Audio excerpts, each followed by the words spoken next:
Hello and hope you have a good time. Today we wanna meet the luckiest person in the world. This person seems to be at the top of the list of the luckiest people in the world. He survived accidents such as train derailments, car fires, car accidents, and even plane crashes. Meet Frane Solak. Mr. Solak is a music teacher in Croatia. In 1962, he was traveling on a train from Sarajevo to Dubrovnik when, for reasons that were never identified, the train derailed and left into a frozen lake.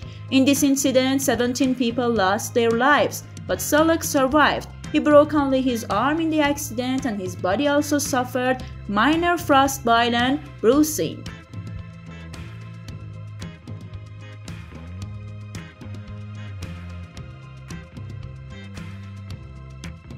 Subscribe our YouTube channel to watch the rest of this video and more.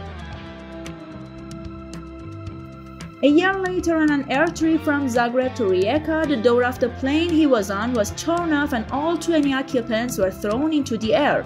In this accident, 19 of them lost their lives due to the falling to the ground, and only Mr. Solak miraculously landed on a pile of straw and survived. In 1966, he was on a bus that fell into a river. 4 people lost their lives in this accident, but Mr. Solak survived the accident once again.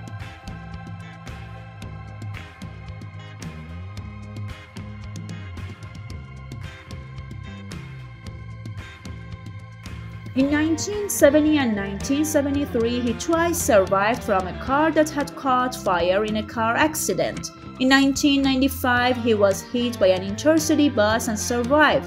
In 1996, he was forced to deviate and collide with a rock in an attempt to avoid colliding with an oncoming truck.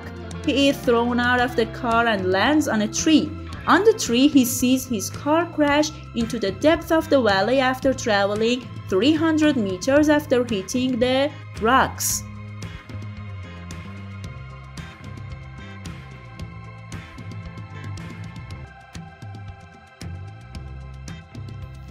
His luckiest stories doesn't end here. In 2003 in Croatia, Mr. Solak's lottery ticket won the lottery and he won $1 million.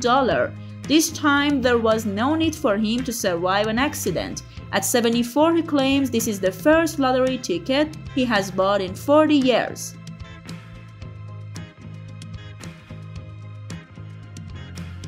After receiving this award, Solak buys a large villa on one of the most beautiful islands in the world and spends some of his old age there in peace. But this situation does not last long. After 2 years, he sells the villa and divides his money between his family and friends. He himself lives in a humble house in the city of Petronia and builds the shrine of the Blessed Virgin Mary.